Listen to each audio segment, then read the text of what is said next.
I'm sitting here listening to 070 Shake because like when I listened to her before, I was lit.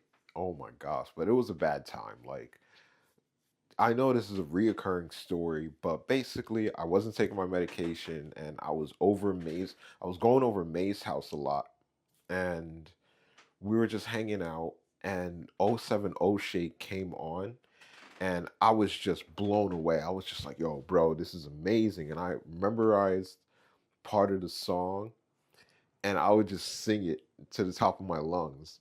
But I wasn't as in control as I wanted to be. It was really bad. It was a really dark time for me. But other than that, she got me through some of that because I'm sitting there listening to Guilty Conscious, and I was just like, holy crap, this is a bop, bro. Like this is really fucking good. I don't know exactly when she came out with the song, but you see the music video and they're fighting in it, and it's like she has this Michael Jackson kind of vibe to her, and you're sitting there like, nice, nice, nice. Mm, mm, mm, mm.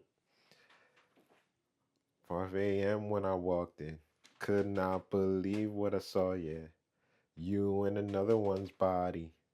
Pass to the ghost, can you haunt me?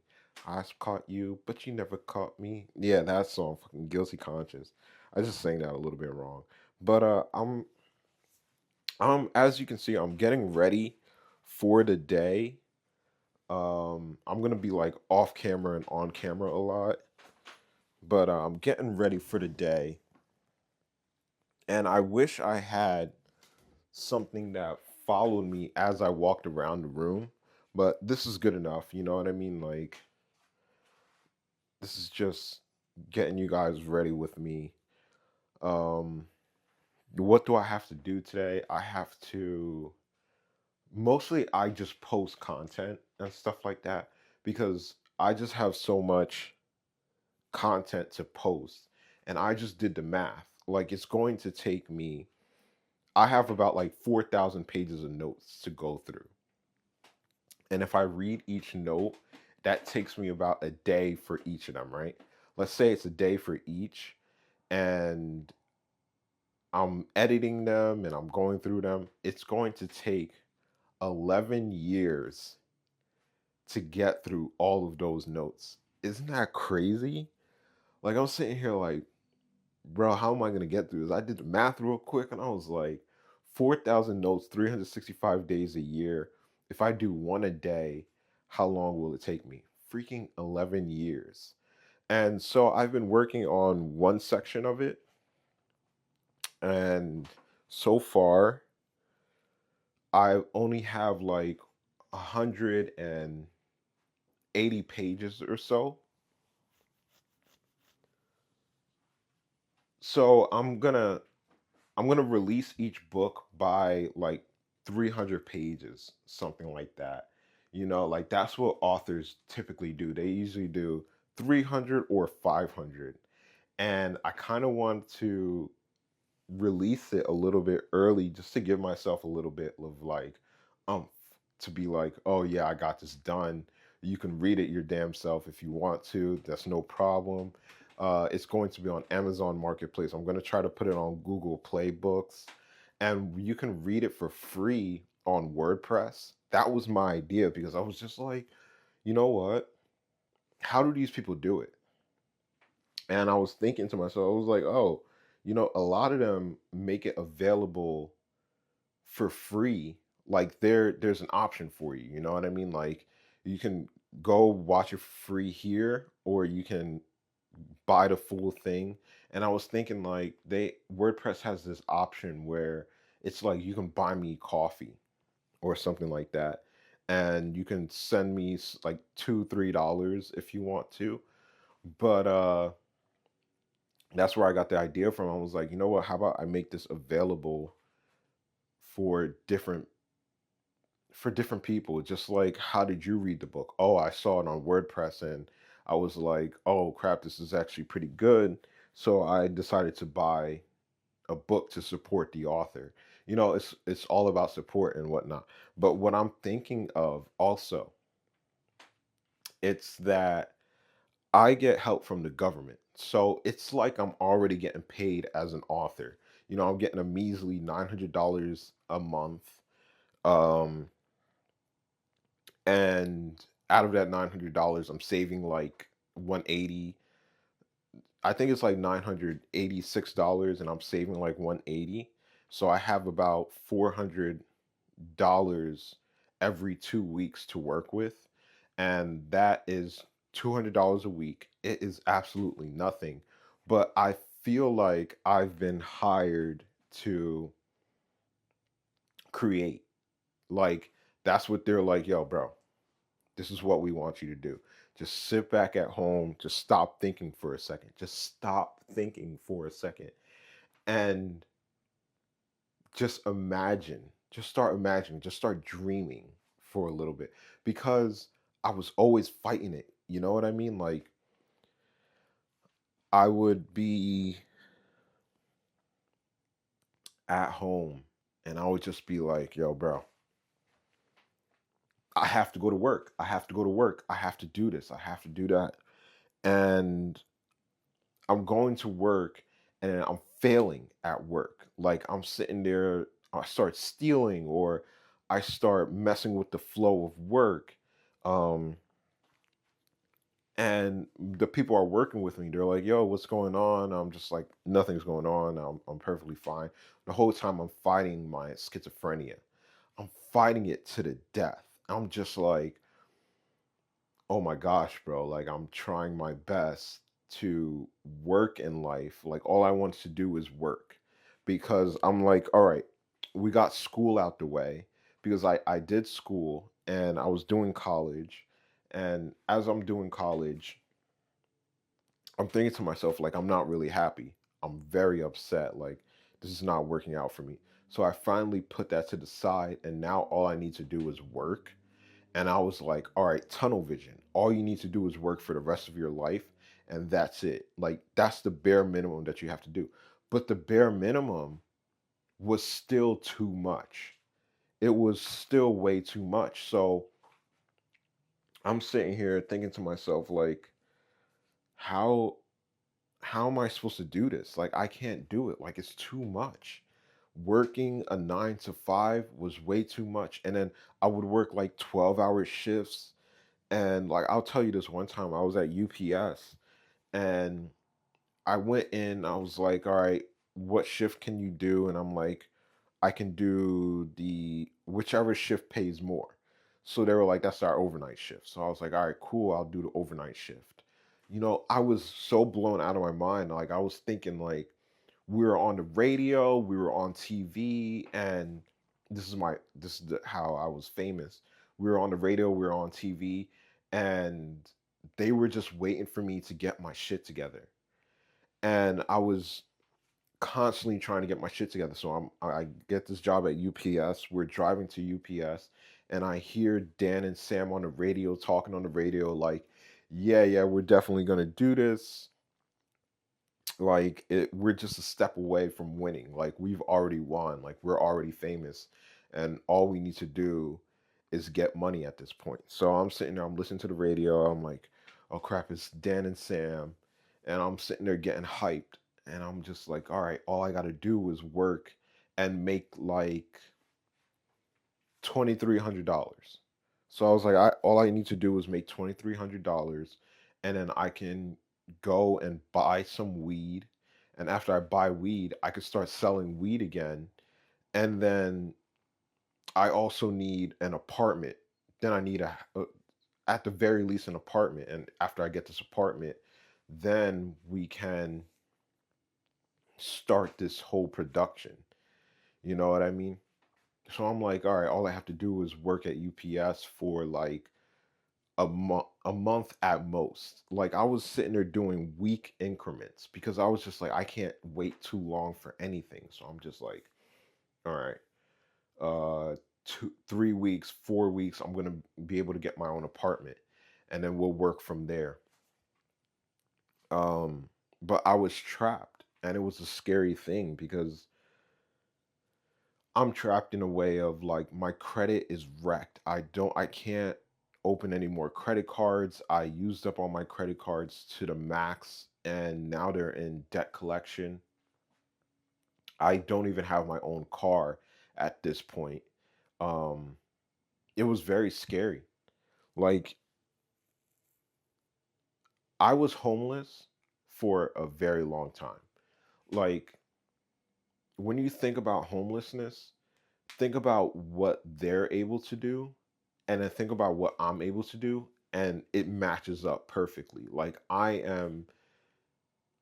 s- I'm in a scary position. I'm in a very scary position. Like I cannot open credit cards, I can't open loans, I can't get a car, I can't get a apartment, I can't get a house. And I'm just thinking to myself, like, all I need is like $2,300 and I can start my life. So I went to UPS and I'm working there. And then, my 8 hour shift is up and they're like, hey, does anybody want to do more? So I'm sitting there, I raise my hand. I'm like, yeah, of course, I'll do some more. Like, how long is it going to take? Lo and behold, I work through the night, right? Never done night shift in my entire life. I've never done night shift. I've done early morning shift, which is it starts at 4 a.m. and it ends at 12:30. So I was like, you know what, night shift is not going to be anything big. I did the night shift and then they're like, does anybody want to stay for extra work? And I'm like, all right, cool, I'll do some extra work. I did 4 extra hours of work. So I did a 12-hour shift. The next day, did a 12-hour shift. The next day, maybe an 8 hour shift. The next day, an 8 hour shift. And then I just crashed, completely crashed. I'm just like, I can't do this anymore. I'm sitting here working. I'm just like, bro, I can't do this anymore. I'm sitting there laying in bed and I'm like, I have to get to work in like an hour. And I'm just sitting there laying in bed and I just fall asleep. And then I wake up and then I didn't go to work. And then the next day comes, I didn't go to work. The next day comes, I didn't go to work. So how can a kid that's living in this and has this nice camera talking about I'm homeless? Bro, this is nothing. Like I have $300 in my bank account, maybe, and that $300 in my bank account that I invested towards this stuff. So I just got this camera. This is the Venus Live V2. It's $1,000 camera, and they put it on sale for $500. So I'm sitting here, I'm telling myself like, bro, I will never be able to afford this camera. Like, it's going to take me a very long time to save up.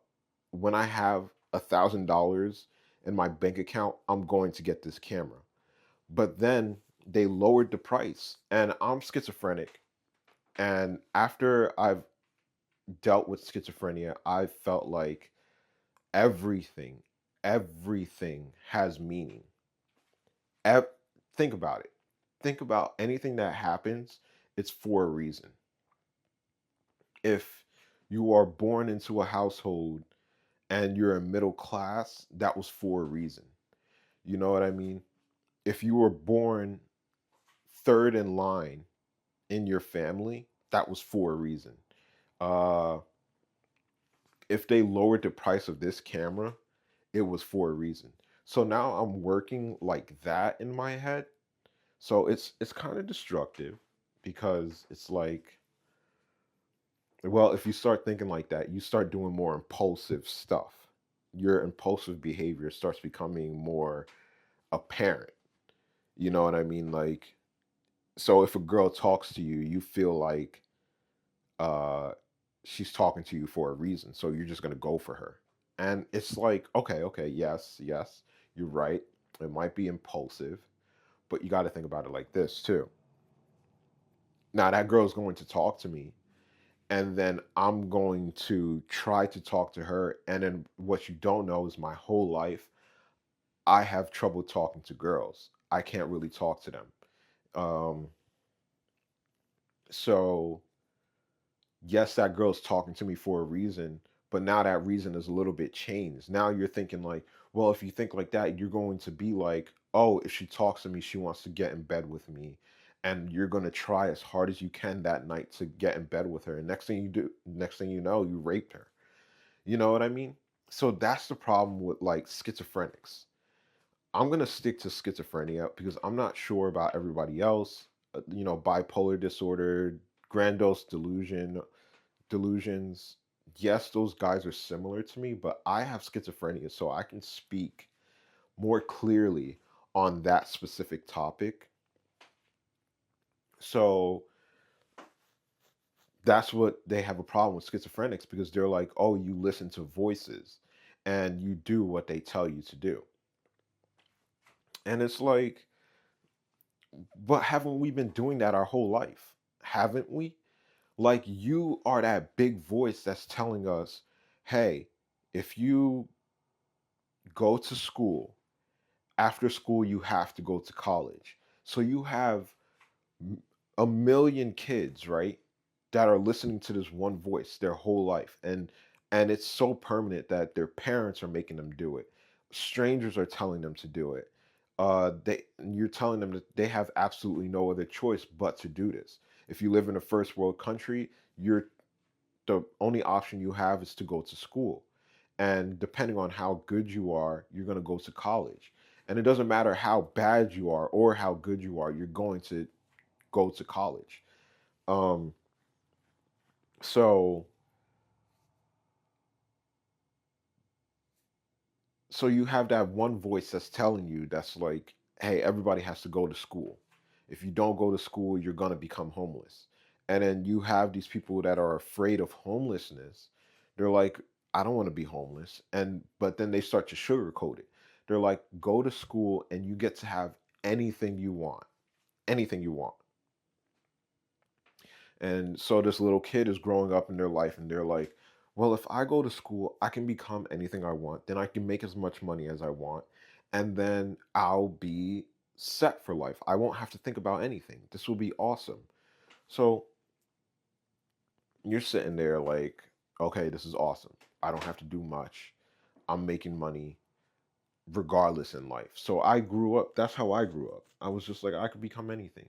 So when I got to high school, um, I got a girlfriend and then we almost got pregnant. And then I realized that I didn't want to have children.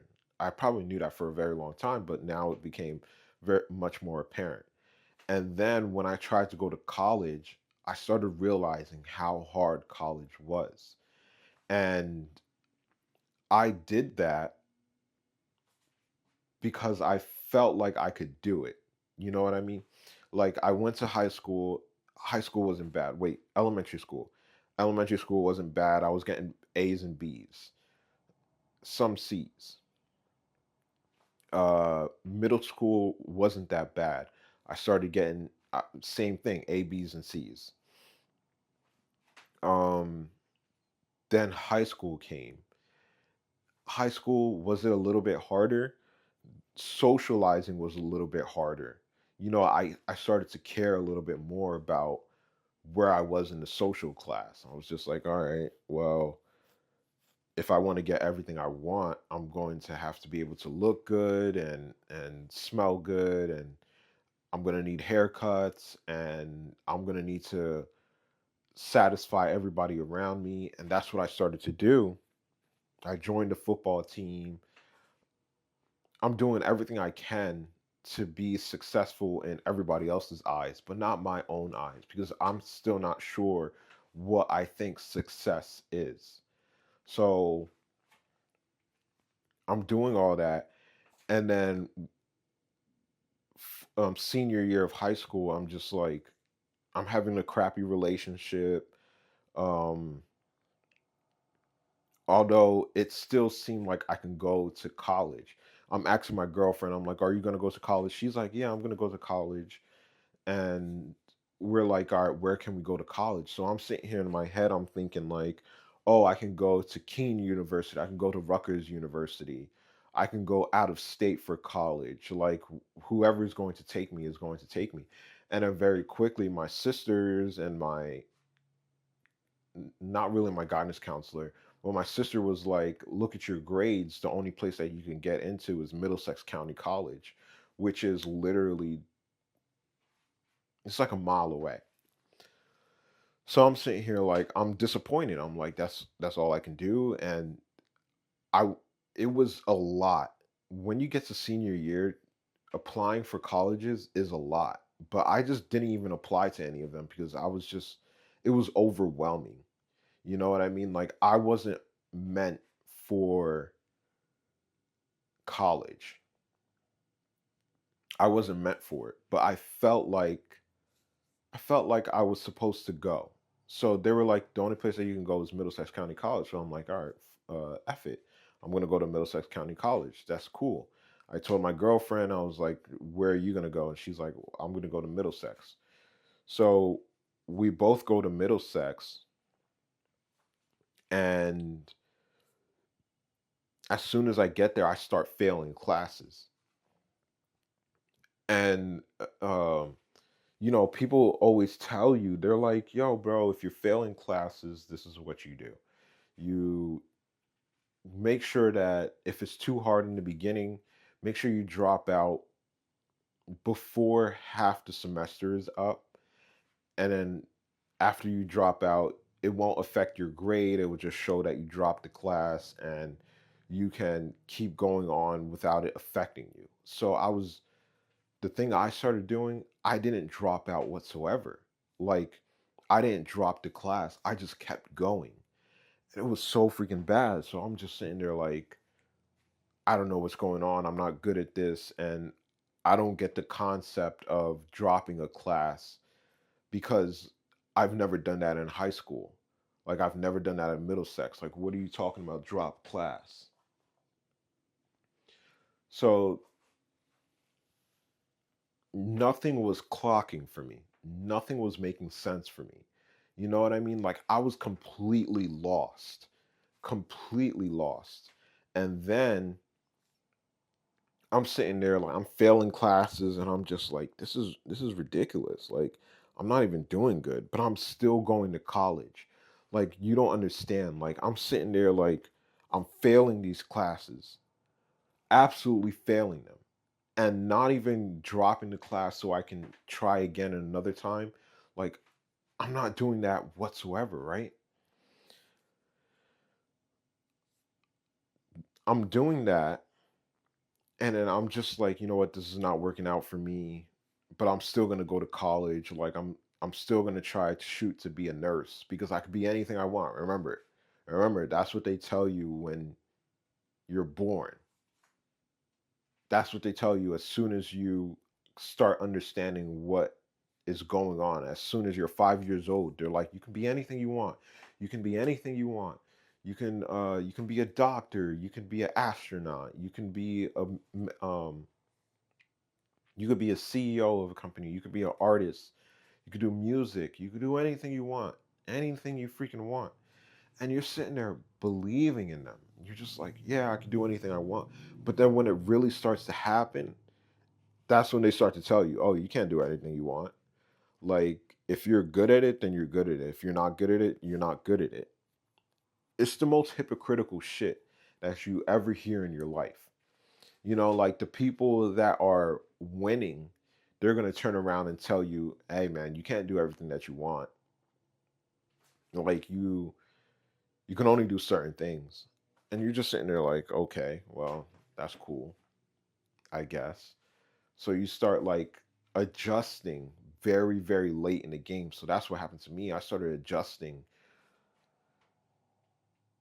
second year of high school. I mean, second year of college, maybe the first year of college. The only thing I was good at was getting a girlfriend. Like, that's the only thing that I was good at, bro. I was like, oh, bro.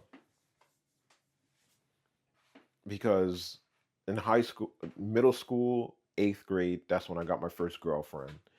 And in high school, That's when I got my second girlfriend. Like these are real girlfriends, not like the fake ones that like you kiss them and then like next thing you know you're like I don't like this person and you just walk away.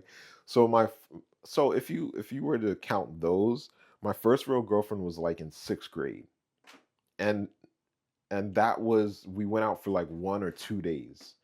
She was an Asian girl and she was just like, "Hey, you want to go out?" And I'm like, "Yeah, sure." We held hands in the hallway.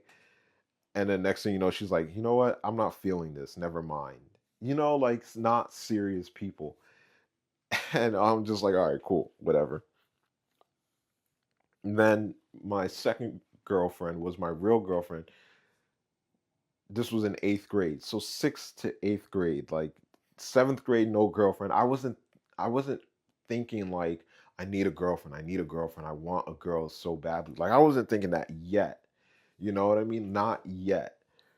It was in 8th grade when I go out with this girl named Kayla, and she's a Spanish girl.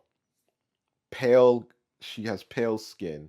She's not the dark type of Spanish that you're thinking of. She's the pale skin type of Spanish. Beautiful girl. And we are making out behind the staircase and everything. And I'm just having so much fun with her. I'm just like, yo, this is fucking awesome, bro. Girlfriends are awesome. She used to date my best friend. And then after she dated my best friend, she started making moves on me. And I was just like, crap, I think I like her. And we're sitting on the bus one day. I'm like, yo, Ryan. Ryan's my best friend. Ryan. He's like, yeah, yeah, yeah. I'm like, bro, I think I want to go out with Kayla. Are you okay with that? And he's like, yeah, bro, sure, bro. Go ahead. Go for it. And I went for it. I was just like, all right, cool. I was like, all right, cool. I was going to do it regardless of what you said. But I think it was more respectable to ask him. I don't I hate confrontation. Like we'll get to right now because my confrontations are with jobs. Like jobs are a big thing, but back then it was a big thing where I was just like, "Hey Ryan, um I think I'm starting to like Kayla. Is it okay if we go out?" He's like, "Yeah, sure, bro. Go ahead." And then I asked her out. I don't remember asking her out, but I remember our first kiss. And our first kiss was after school. We're about to get on our buses and we're saying bye and then I just give her a peck on the lips and I was soaring, bro. Fucking soaring. I was just like, "Oh my gosh, bro. I kissed my first girl." And I'm just sitting there like, bro, I kissed my first girl, and it was amazing, bro. She was a great kisser. She had great lips, like she was an awesome girl. But she was a promiscuous girl.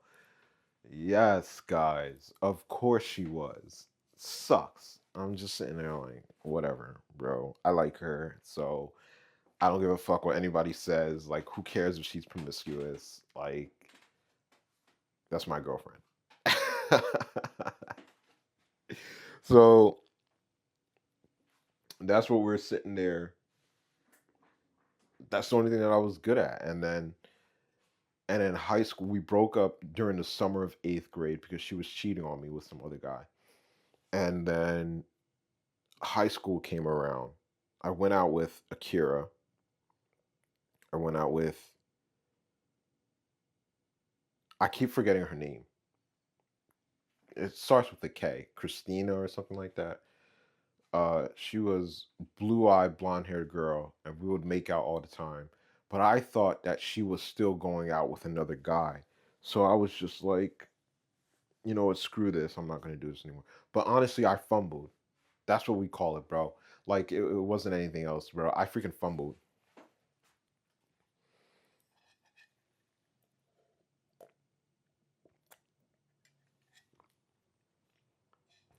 I fumbled that like mad hard, man. Oh my gosh, can you guys see my desk? I'm gonna clean that up real quick.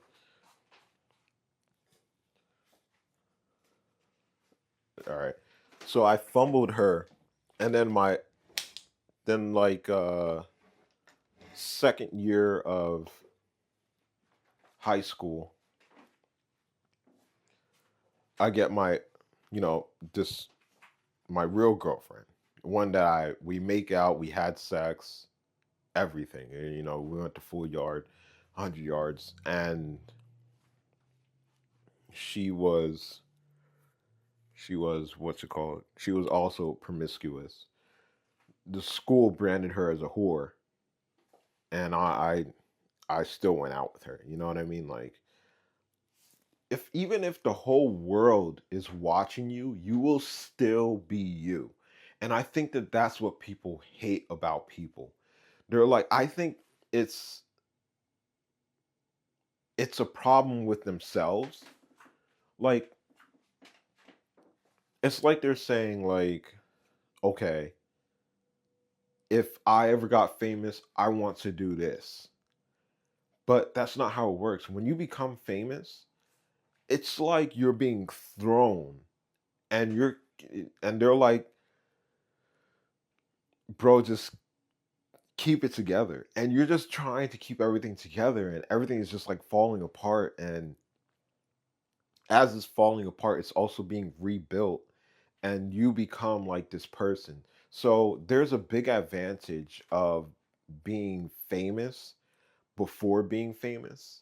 Like, I know that I have to be 100% open and truthful with people. Like, I have to be. Like, that's the only way that you could be famous. If you're not open and truthful with people, you will fall into a hole. So, like, you have to tell them the good things, the bad things, everything in between. And, like, if you keep secrets, it's going to be that much harder to navigate through life because people are going to be like, well, what is wrong with you? Like, I was talking about this one topic where I'm just like, I don't have a problem. Like, I have a problem with younger girls because I see it in a scientific way. It's like I was young and I started dating around sixth to eighth grade.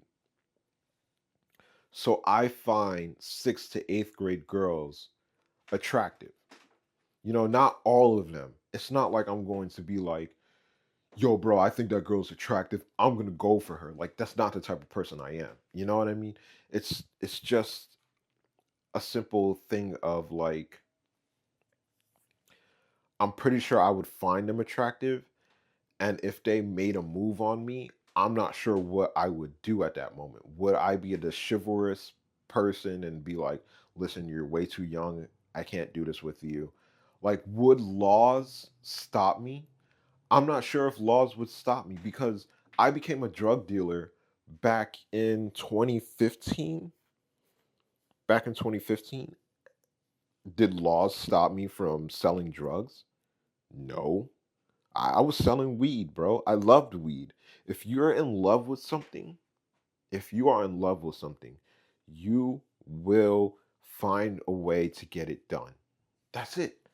That's it. So I can't be like, let me hang out with an eighth grader and then she be this, like, like those girls that look older than their age. Like, imagine an eighth grader with tits and a nice ass. Like, I'm sitting here thinking about Kayla, my eighth grade crush, and I'm just sitting there like, if a Kayla came around me right now and I'm 30 years old and a Kayla came around me, I'm not sure what I would do. Like, I'm awkward enough to block out all that stuff, meaning that even if a girl was 25 years old, she's really hot, really beautiful, top pick, maybe not the hottest girl, but like on the scale, she's like an eight. And eight is still pretty beautiful. You know what I mean? No blemishes on her face or anything like that. And she came up to me right now. Would I even be able to say hi? I would not even be able to say hi. Like, I can't even introduce myself. And it's only if she's like, oh, I think that he's really cute, so I'm going to start talking to him. I'm going to bring him out of his shell. Like, I am in my shell. So you're not going to be able to get me. You know what I mean? Oh my gosh, I'm getting so much better at looking at this camera and talking to myself. But what I was talking about was homelessness and how serious it is for me. Like I don't think people realize how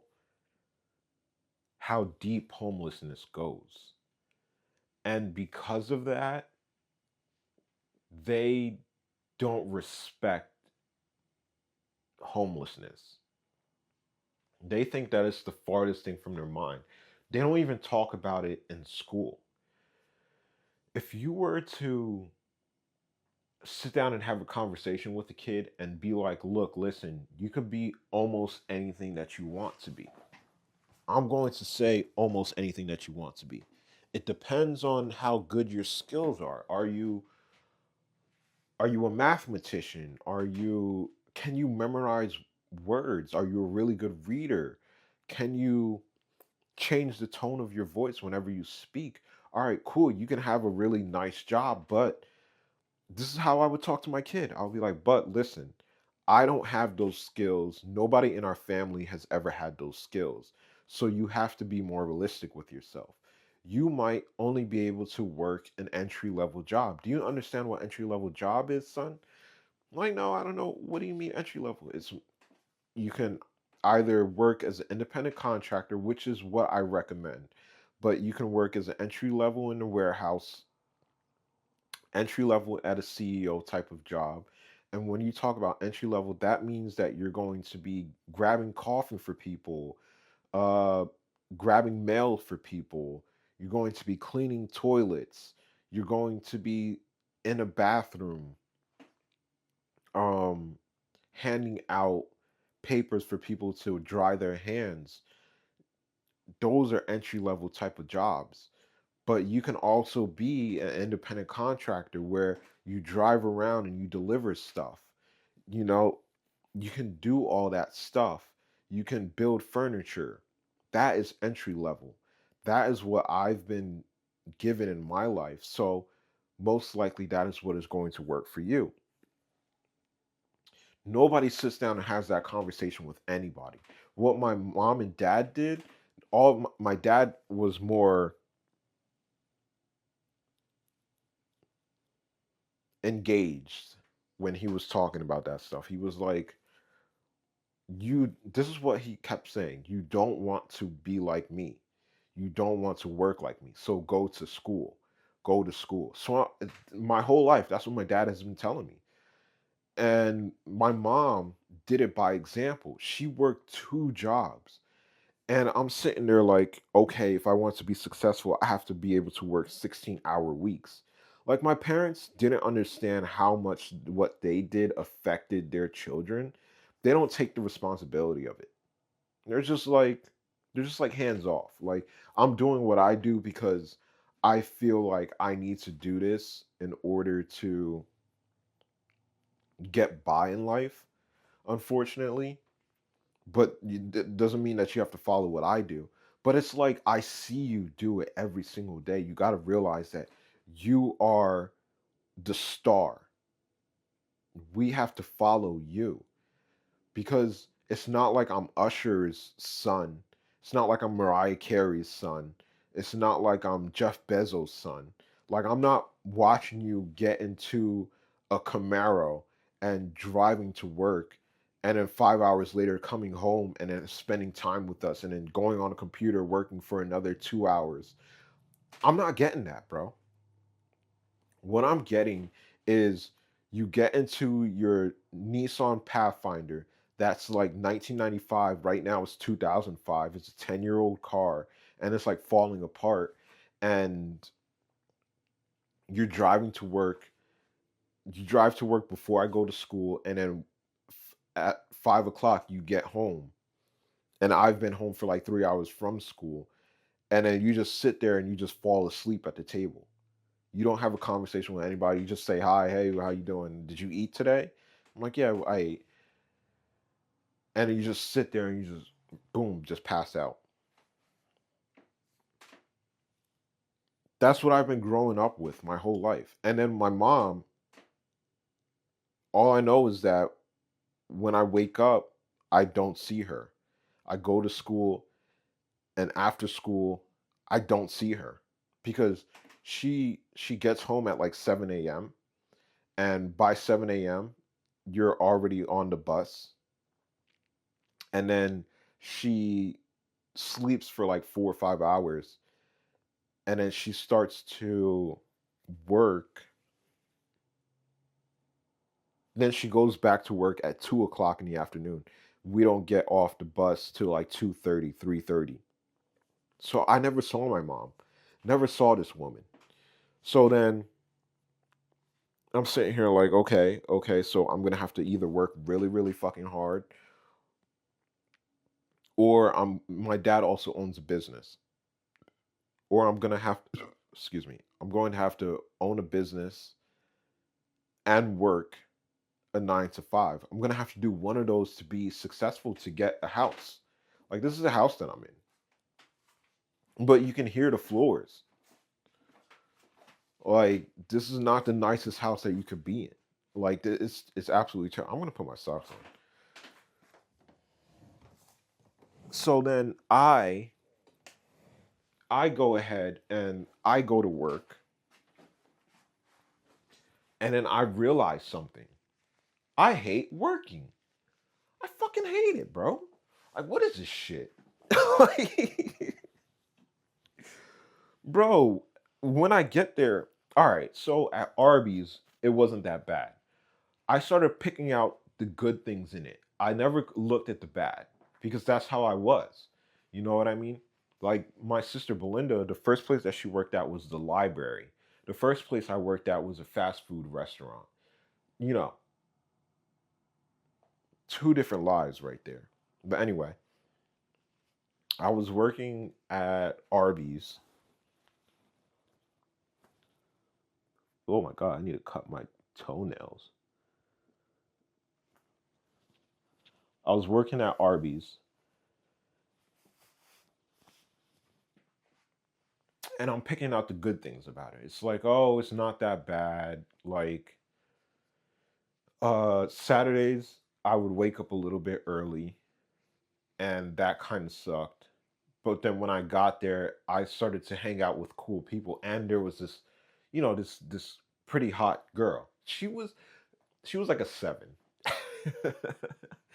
She was still hot though, and she had a nice butt.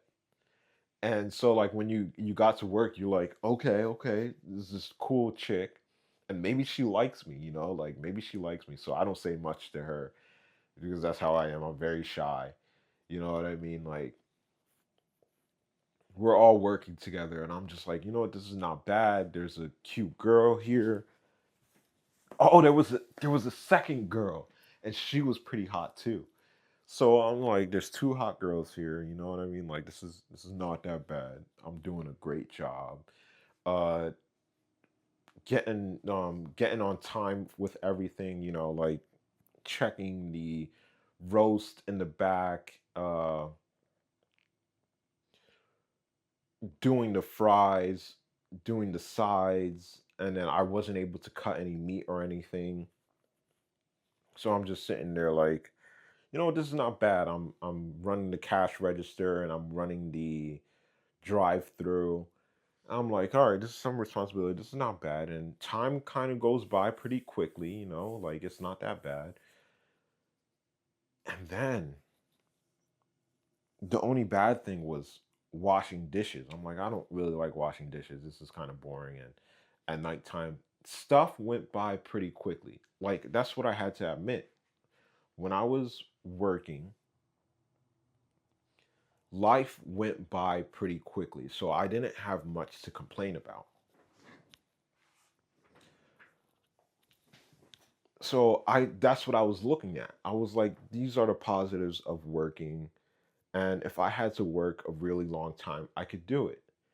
So then I started working at Costco afterwards. I started making about double, almost double what I was making from Arby's at Costco. So I'm sitting here like, wow, I get way more money. Um, so you had to be 18 years old. So I started working when I was going to college, or a little bit during high school. So I'm sitting there, I'm working, and I go to college. I'm failing my classes, but I'm working during class. I'm working part time at Costco. FYI, if you're doing college, you should not be working. Shouldn't be doing it. But a lot of people will push themselves to do it, and some people can do it, other people can't do it. You know what I mean? My sisters, were they able to work while they went to college? Yes. But it was jobs that pertain to school, so they can study while they were at work. That's the type of person that they were. They're like, I'm gonna study while I do this. Like I'm gonna multitask while I do things. Me, I'm more like a, hey, I'm not gonna multitask. I'm just going to do this one thing. I'm gonna focus on this one thing, and then we'll see where we're at after that. Well, my sisters are more on top of it. They're like, you know what? If we're doing this, I'm gonna do this too, and we're gonna get this all done at one time. It doesn't really work. Um, I would, I would say stay away from that. But that's what I was doing, and then I would work part time at Costco while going to college, failing all my classes. During summertime, I would work full time. And then that's when it started to hit me. That's when I was just like, bro, this is a lot. Like full time work is a lot, but I'm just getting through it. I'm just seeing those checks at the end of 2 weeks, $900, and I'm just like, no, I could do it. I could do it. It's not that bad.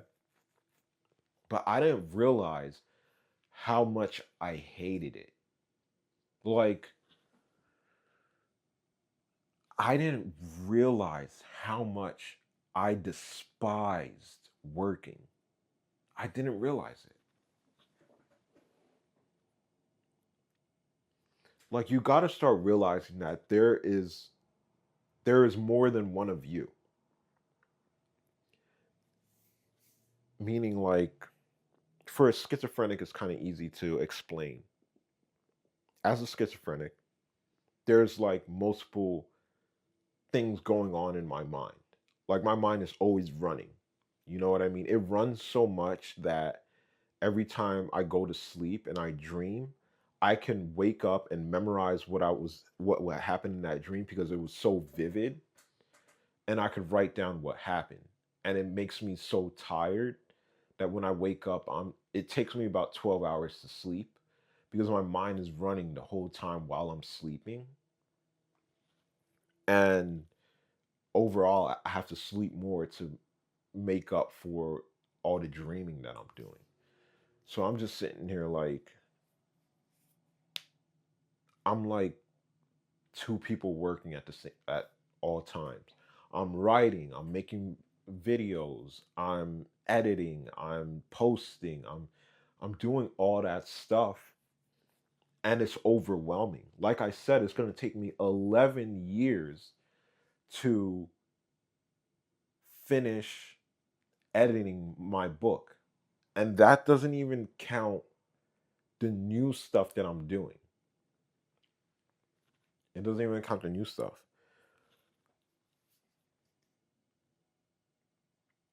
But that's what I grew up with. You know what I mean? Like mom and dad that work their asses off, works their asses off. I can't even give them props for it because it's too much. They just work their asses off. And now my dad is getting old and he's starting to show. He's just like, bro, I can't do the same thing that I was doing before. I cannot do it. I'm tired. I feel sick. I don't feel well. And you're pushing me to do things that I don't want to do. It's very hard. That's where my dad is at right now. My mom is at the point where she's just like, I can't do 16-hour shifts anymore, but I'm going to keep doing it because I get good benefits from this one job and I need the money from the other job. So, 2 more years, I'm going to quit doing 16-hour work weeks, and we're going to see how it is. We still have a business on the side. And I'm at that point where I'm just like, I don't think that we should be owning a business. But I'm also thinking about myself where it's just like, if we don't own that business, I can go homeless. If my sisters somehow my sisters die or something like that. I'm homeless. I cannot work. Can I run a business? Where am I going to get the money from? But that's the thing about a business. A business is supposed to run itself. That's what that's what I started doing with weed. Like I'm sitting here thinking to myself like a business is supposed to run itself. But then it's supposed to make money as well. And yes, my business wasn't making money, but it was running itself, meaning that if I had a job, I would have had a fully functioning business that I could work with. I could work with it. It could make profit. Like I was so close, guys, so close. I would have been in jail though. I would have definitely gone to jail if I was in my right mind. If I never had schizophrenia, guys, I would have been in jail, but I would have came out of jail and started making fucking videos, bro. That's what the that's what I would have started doing, bro, because you can't stop me. You cannot stop me. So I'm sitting here, I'm I'm paying my rent with my credit cards. So just imagine my credit cards was my job. You got to remember I wasn't working whatsoever. I was just living life. I was living off of vibes, bro. Fucking vibes. Fucking vibes, bro. I was just sitting there like, yo, bro, you know what? I woke up not like now. Like right now, I go to sleep at like 2 a.m. and I wake up at 12 or around 1 o'clock. So that's like 10, 11 hours of sleep. Before, when I was when I was off my medication and my symptoms weren't as bad. My symptoms were always bad. When I started smoking weed, my symptoms were always bad. Um, did I see any hints before before I had schizophrenia, before it was full blown, other than being depressed about life, about failing? Other than that, no, not really, bro. But at one point I had to pour money into the business. So I was selling quarter pounds and Dan was selling them at $800 per quarter pound, per quarter pound, which is pretty high, guys. Honestly, he could have how much he could have sold it for? He could have sold it for like 700, $600 and still made profit. Still made profit. He didn't have to sell it at $800, but that's what he sold it at. And it was it was hard. It was hard. Like you didn't have a lot of room to navigate with because you sold dimes at $10, you sold dubs at $20, and at this point everybody was asking for dubs for 15. Well, you got a dub for 15, and you have to be a businessman. You have to be like, yeah, of course, I could sell you a dub for $15. So at one point, I wasn't even running the business. I was going to work. I was working full time. My girlfriend at the time, she wasn't my girlfriend. She was my on and off girlfriend. But my girlfriend from high school, we were on and off.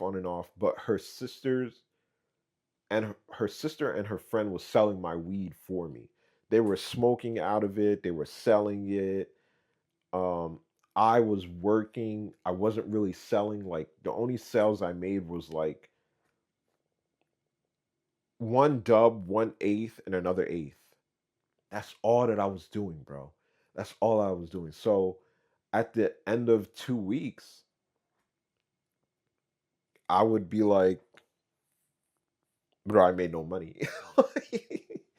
I would make like $700. This is me not doing anything. I'm selling one dime, one eighth, and another eighth. One dime and two eighths in a 2 week span. like Nicole and Emily, they were doing the most of the selling. So at the end of 2 weeks, we would reconvene, and Emily and Nicole would give me wads of money. We would start counting the money. And I was just like, all right, we need like an extra $50, $70 to make this work. And I would go back to Dan and I would get another quarter pound. So I was smoking a lot more. It was mostly for smoking, guys. Like, I wasn't thinking about making it a business because I had a job, but it kind of made its own money. I was also putting in a lot of money. I have to look at my finances, but unfortunately, I closed that bank account. That's when I was working at PNC Bank. And oh my gosh, guys, it was so bad. It was so bad. So that's what I was doing. And then in New Brunswick, that's when I started flipping for real. When I sold my car, I got $2,300, and I was just like, I went as soon as I sold the car, I went to Dan's. So I was like, "Yo, Dan, can I come over?" He's like, "Yeah, sure, come on over." I'm like, "All right, cool." Went over, and he's like, "What's up? What's up?" I'm like, "Yo, can I get a pound?" He's like, "You want a pound?" I'm like, "Yeah, yeah, yeah. Can I get a pound?" He's like, "Where'd you get the money from?" I'm like, "I got the money." And he's like, "No, no, no, no, no. Where'd you get the money from?" I'm like, "Bro, I got the money, bro. Like, it's $2,300. Look, it's all right here." And he's like, "Dude, where did you get the money?" And I was just like, "Why are you asking me this?" All right, fine. I'll tell you where I got the money. I wanted to keep it a secret, but he was like, "No, tell me." Very, very astute friend. Like, you wouldn't think how much information you should be sharing with people. You wouldn't think, because the problem is the way people react when you try to share with them. That is the big problem. That is the big problem. Like, I would love to share how much I got this camera for. I would love to show my sister, like, "Yo, look at my new camera." But the fact that I'm on disability and I only make like $900 a month, they would be asking so many questions. They'd be like, "This is unnecessary. Return it." Like, you cannot be a human being. You suck at it. You guys suck at it. You guys got problems. You have serious problems. You don't know how to deal with people correctly. All you think about is yourself, and it pisses me off. It pisses me off because we can't talk to anybody. Nobody can have a conversation with anybody. We're too scared, too freaking scared. But anyway, Dan was like, "Yo, bro, where'd you get the money? Where'd you get the money?" And I was just like, "All right, fine. I'll tell you. I sold my car." And he's like, "Okay, okay. Well, we're gonna celebrate." And I'm just like, "What are you talking about?" I'm like, "We're gonna celebrate." I'm like, "All right. You just made the best investment of your life."